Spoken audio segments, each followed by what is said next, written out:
네, 시작하겠습니다. 오늘 새로운 손님들이 많이 오셔가지고 제가 가슴이 두근두근 하네요. 안녕하십니까? 네. 제가 젊을 때는 4월이 잔인한 달이고 5월이 계절의 여왕이었거든요. 근데 요즘에는 4월이 계절의 여왕이라고 생각했는데 오늘은 좀 잔인한 날인 것 같아요. 날씨가 굉장히 춥고 그러네요. 지금 제가 그림을 이렇게 벚꽃을 준비한 거는 내년 기다리시려면 좀 힘드시잖아요. 그러니까 벚꽃 한번 다시 보시라고 준비했어요. 자, 오늘 어떠세요? 이렇게 제가 물으면 여러분들 이제 언제라도 무슨 말이 나오세요? 좋아요, 행복해요 이런 말이 나오시지요. 그래서 그렇지만 우리가 행복으로 가는 길을 하나만 알고 있거나 두 개 하는 것보다는 많이 알고 있으면 좋아서 오늘은 새로운 길을 찾아 떠나보도록 하겠습니다.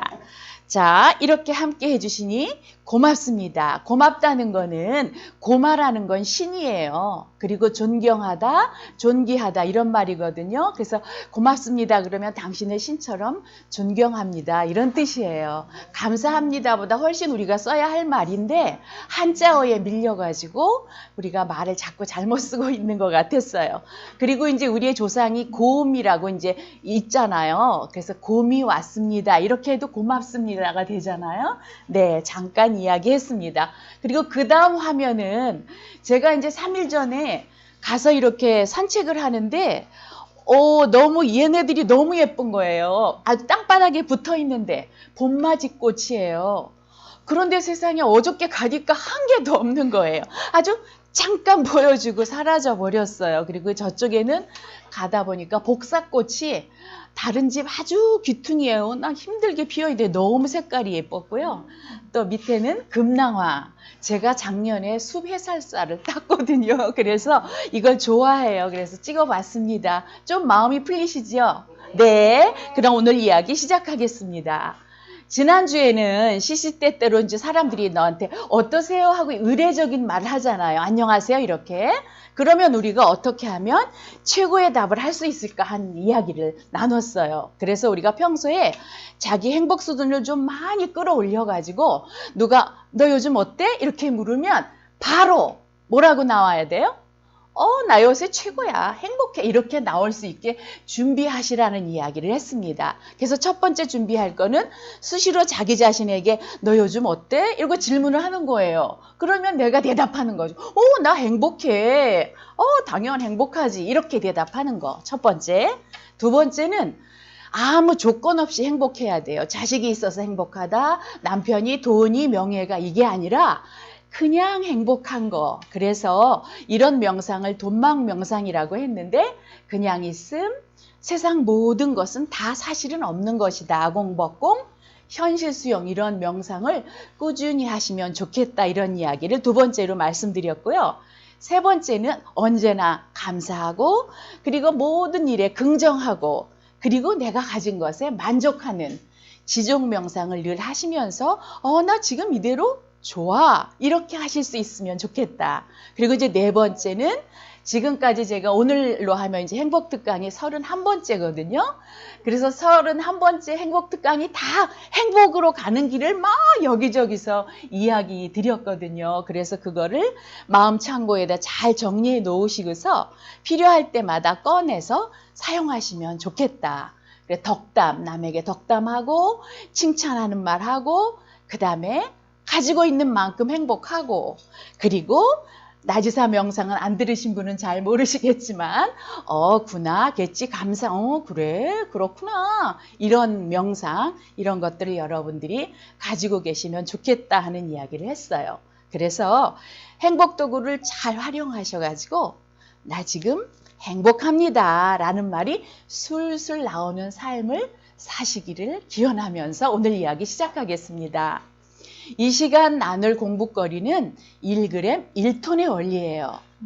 1g 1톤의 원리 짐작이 좀 되시나요? 1g 같은 극히 작은 것을 탁 주었는데 수고를 했는데 1톤의 성과를 거둘 수 있다는 얘기죠. 예, 대단하지요. 그래서 우리가 이런 거에 눈을 뜨고 있으면, 마음의 눈을 뜨고 있으면 언제나 행복하게 해줄 수 있다. 그런데 오늘 이야기는 주로 내가 행복해지는 것도 있어요. 세 가지인데, 긍정적인 거, 부정적인 거, 내가 행복해지는 게 있는데, 그 중에서 이제 다른 사람을 1g 1톤으로 만들어주는 일이 우리가 조금 괜찮은 사람들이잖아요. 그러니까 우리가 하는 일이 아닌가 그런 생각을 했어요. 그래서 현대 심리학자인 메슬로우가 욕구 위계설이라는 것을 이야기했거든요. 이것도 1시간 언제 해봐야 되는데, 그런데 사람의 욕구는 단계에 따라서 이제 이렇게 욕구가 다시 생성이 된다는 거예요. 아침에 오다가 제가 저기 길거리에 계신 분이 있어갖고 마침 오늘 우유를 하나 넣고 와서 가서 드렸거든요. 그렇게 자기 생존이나 이런 안전이 안 되면은 그 다음에 뭐 사랑받고 인정받는 욕이 안 생기는 거죠. 그래서 생리욕, 생존욕과 안전욕이 성취되면 그 다음에 나는 사랑받고 싶다, 인정받고 싶다 하는 욕구가 생긴다는 거예요. 그래서 그것이 성취돼야지만 사람들이 나는 자아를 좀 실현했으면 좋겠다 하는 욕구가 발동한다는 것이죠. 그래서 자아 실현력이 발동되어야지만 우리가 자아 실현의 삶을 살게 된다 하는 이론이에요. 결국 인생은 궁극적으로 자아 실현의 과정을 갖지 못한다면 그저 자기 속에서 맨날 결핍만 해소하려고 막 허둥지둥 대다가 그러다가 인생을 마치게 될 수 있으니까 우리가 여기에 눈을 뜨자 이런 얘기입니다. 일단 사람들은 정서적으로 강할까요? 열일까요? 열입니다. 누구나 다 열이고 약합니다. 그래서 누군가 나한테 나 너 사랑해. 넌 좀 어쩜 그렇게 괜찮으니? 이러고 인정을 해주면 그런 말 때문에 내가 사기가 막 올라가게 되는 거죠. 그래서 밖에서 들어오는 작은 사랑과 인정의 결과가 톤이라는 자아 실현으로 이어질 수 있다는 겁니다. 1g 이렇게 들어왔는데 톤으로 이어질 수 있다는 거죠. 그래서 1g의 출력이 세상을 바꿀 수 있습니다. 그걸 누가 해야 될까요? 우리 모두가 해야 되겠죠. 그런데 이제 아르키메데스라는 분이 훌륭하신 과학자신데 이분이 이렇게 말씀하셨어요. 이게 1g 1톤과 비교되는 말인데 나에게 지구 밑에다가 지렛대를 댈 수 있는 걸 나에게 주기만 해봐라. 나는 지구를 들어 올릴 수 있다. 그러니까 1g이 1톤을 들어 올릴 수 있는 힘이 있다는 것을 아르키메데스가 이런 이야기를 해줬다고 생각이 됩니다. 그래서 사랑욕과 인정력이 충족되는 과정은 1g에 불과하지만 그 결과로 자아실현이라고 하는 거대한 1톤이 일어난다는 뜻입니다. 제가 이렇게 행복특강을 하게 된 것도 여러분들이 늘 들어주시면서 좋아요 좋아요 하니까 제가 힘이 나서 열심히 하고 있잖아요. 감사합니다. 자, 자아실현을 하려면 메슬로우의 욕구위계설에서 보여주듯이 어릴 때부터 부모에게 가정에서, 학교에서, 사회에서 어떻게 해야 되겠어요? 충분한 사랑과 인정을 받을 기회를 가지며 자라야 한다는 것입니다. 그렇게 자란다는 것은 개인적으로도 큰 복이고 그런 사람은 자아실현의 인생을 빨리 시작할 수가 있는 것이죠. 칭찬은 고래도 춤추게 한다는 말 들어보셨잖아요.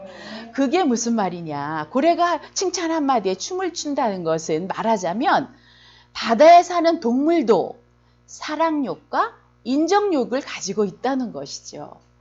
그래서 사랑받고 인정받으면 거대한 고래까지 춤을 추게 되니까 인간은 말할 것도 없다. 이런 이야기입니다.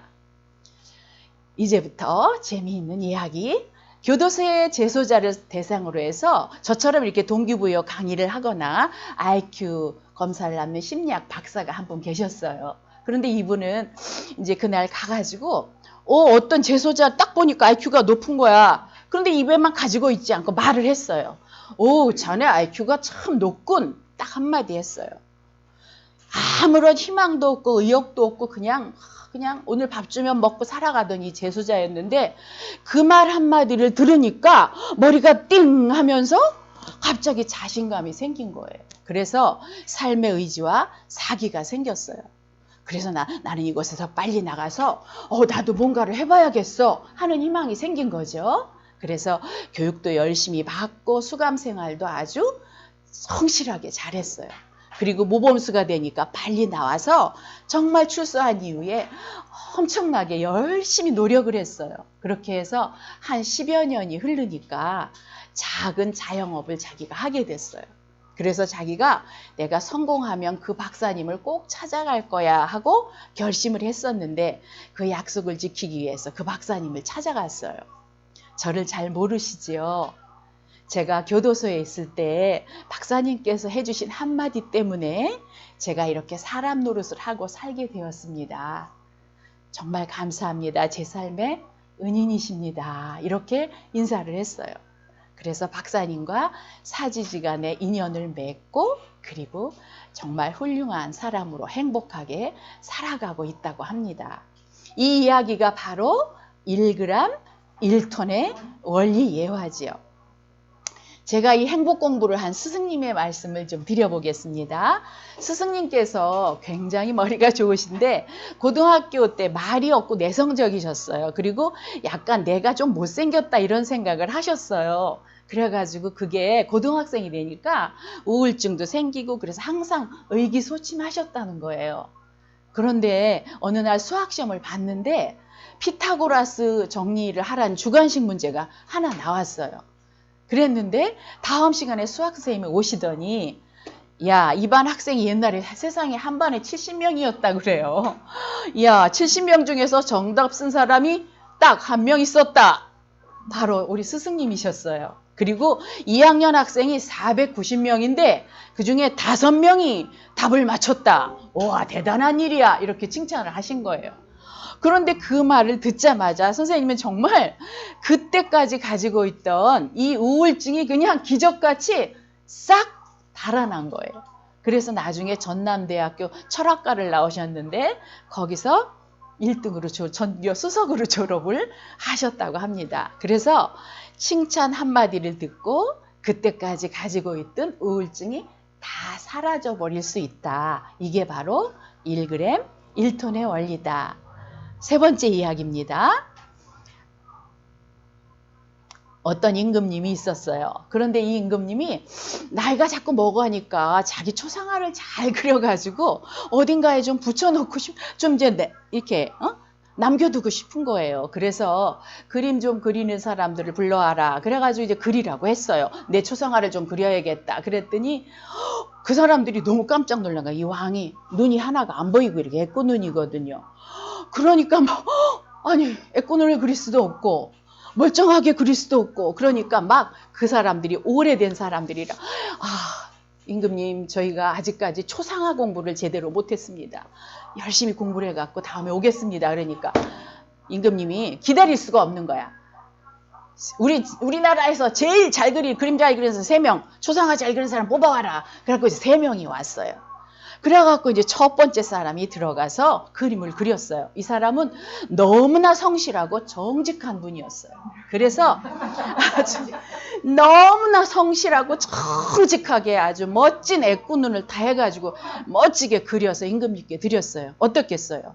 임금님이 너무 화가 나가지고 당장 저놈을 내쫓아라 그래서 화공에서 잘려 나갔어요. 그런데 두 번째 사람은 이제 그 얘기를 들었잖아요. 그러니 이거 어떡하냐고 이거 큰일 났다. 그래가지고 이 사람은 정직은 좀 아니고 이제 그래갖고 두 눈을 멀쩡하게 잘 그려서 이쪽 눈처럼 잘 그려갖고 임금님에게 바쳤어요. 이번에는 괜찮을 것이야. 그랬더니 임금님이 어떻게 했을까요? 너무 화가 난 거예요. 아니 이것이 나를 무시하나? 아니 내가 애꾸눈인데 어떻게 해서 나를 두 눈을 멀쩡하게 하면 날 무시했다는 건 막 그러 화가 나서 잘렸어요. 그럼 이제 세 번째 화공은 이미 불려갔을 때부터 고민을 거듭했어요. 어떻게 하면 임금님의 마음도 상하지 않게 하고 내가 그림을 그려서 바칠 수 있을까? 계속 생각을 하다가 고민을 자꾸 하면 어때요? 지혜가 팍팍 떠오르거든요. 그래가지고 기질을 발휘해가지고 그렸어요. 어떤 모습을 그렸을까요? 우와 짜잔. 임금님이 이쪽 눈은 애꾸눈이지만 이쪽은 어때요? 정상이었거든요. 그래서 정상인 쪽의 옆모습을 쫙 그려드린 거예요. 그래가지고 임금님에게 바치니까 임금님이 그냥 입이 이렇게 지어져가지고 싱글벙글 웃으면서 아니 너는 왜 내 여벌구를 그렸느냐 좋으면서도 이제 그렇게 물어봤어요. 그랬더니 이때도 정직하게 말하면 그게 아주 나쁜 거예요. 임금님은 눈 하나 그렇잖아요. 그럼 나 잘리면 어떻게 해? 이렇게 말하면 안 되잖아.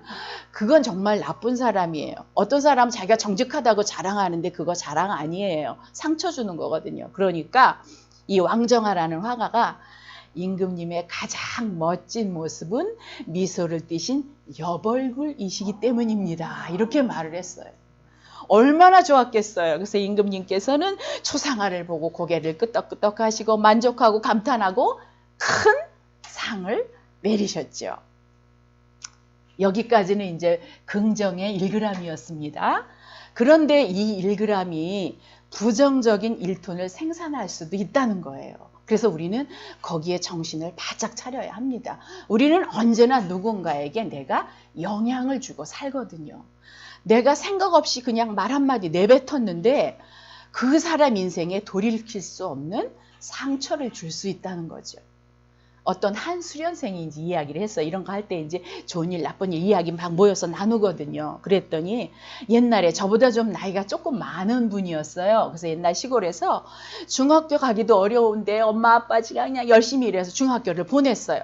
그러니까 너무 기쁜 데다가 못 갈 줄 알았는데 아니 중학교에 가면 영어를 한다는 거야. 그러니까 너무 영어 좋아서 봄방학 옛날에 있었잖아요. 봄방학 때 막 사람들 중학교, 고등학교 나온 사람 물어가지고 바른 기호 막 공부해가지고 그래서 막 영어책을 막 어디서 구해다가 막 이렇게 열심히 하면서 중학교에 이제 간 거예요. 그래서 입학을 하고 즐겁게 영어 시간이 몇 시간 지나고 나니까 드디어 영어 선생님께서 드디어 책 읽어볼 사람 이러는 거예요. 딴 애들은 아무도 손을 들지 않는데 얼마나 우와 내가 혼자 공부한 걸 드디어 자랑할 시간이 왔구나 이러고 손을 팍 들었어요. 그리고서 당당하게 책을 읽은 거죠. 그리고 신이 나가지고 열심히 책을 그냥 막 읽고 있었어요. 그때 야 임마 그만 읽어. 그걸 영어책이라고 읽냐? 발음 그거 뭐야? 너 어디서 그런 영어 배웠어? 아이고 진짜 시끄러 앉아. 이렇게 한 거예요. 중학교 1학년 때. 그렇게 면박을 주는 바람에 어떻게 됐을까요? 그분이 나는 다시는 영어책은 내가 들춰보지 않으리라 이러셔가지고 고등학교 졸업할 때까지 영어 공부를 하나도 안 하셨대요. 그래서 영어 때문에 정말 많은 기회를 놓쳤고 후회와 원망을 많이 했다는 이야기를 하셨어요. 그래서 우리가 말 한마디가 얼마나 중요한지. 그런데 또 우리는 묘하게 똑같은 상황인데 이 사람이 뭐라 그러면 잘 말해요.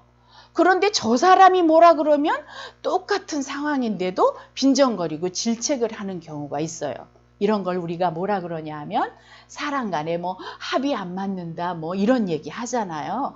아우 저 사람들은 이상하게 합이 잘 안 맞나 봐 뭐 이런 얘기 하잖아요. 그런데 우리는 이 얘기에 분명하게 깨어 있어야 됩니다.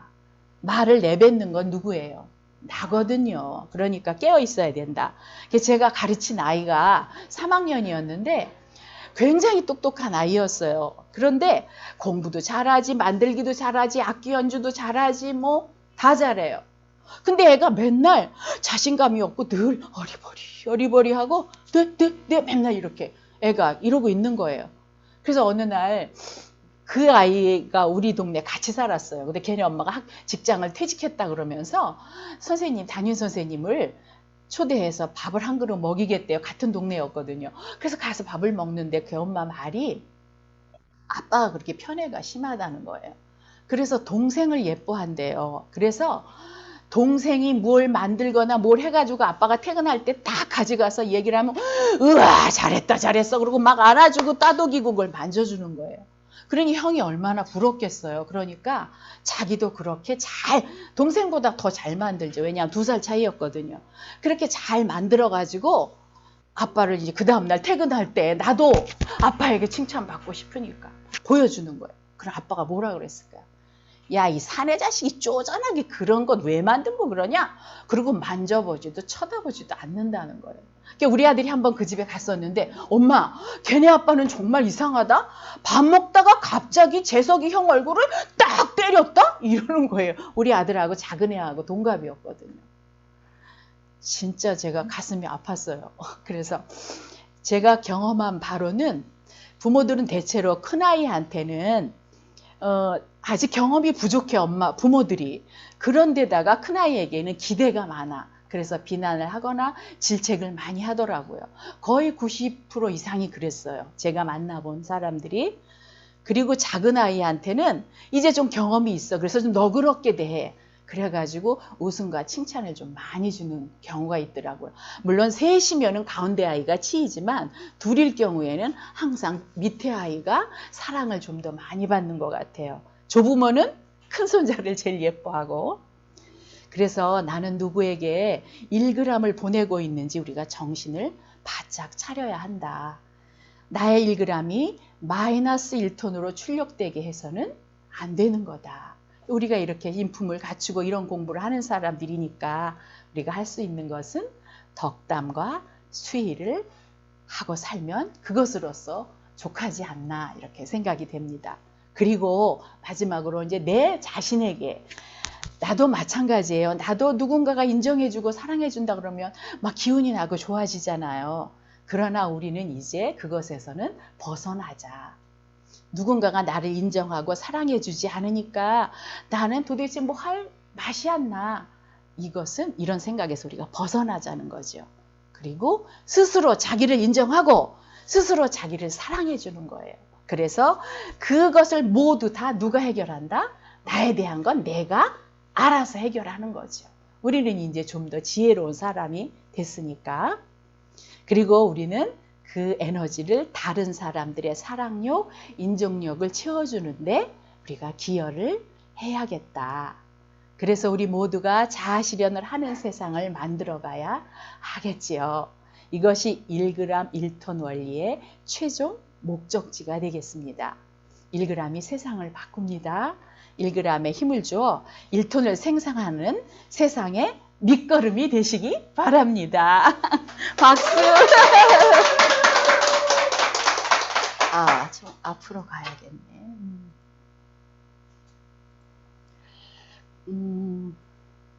오늘은 인정력 삼행시로 마치겠습니다.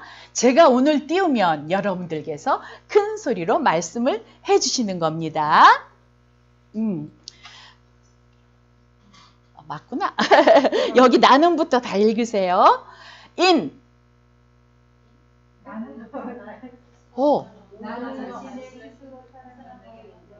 인정력, 사랑력은 자아실현 그거 읽어야 되죠. 네. 이게 그 다음 거 한번 이 밑에 여기 요거 읽으시면 돼요. 네. 다시 인정력, 사랑력은 자아실현의 정. 이끌어냅니다. 정말 중요한 것은 자신을 인정하고 사랑하는 것이지요. 욕구 충족을 위하여 자아실현을 위하여 자신과 모두에게 1g 원리에 다르게 기원합니다. 고맙습니다. 사랑합니다. 축복합니다. 행복하세요. 감사합니다.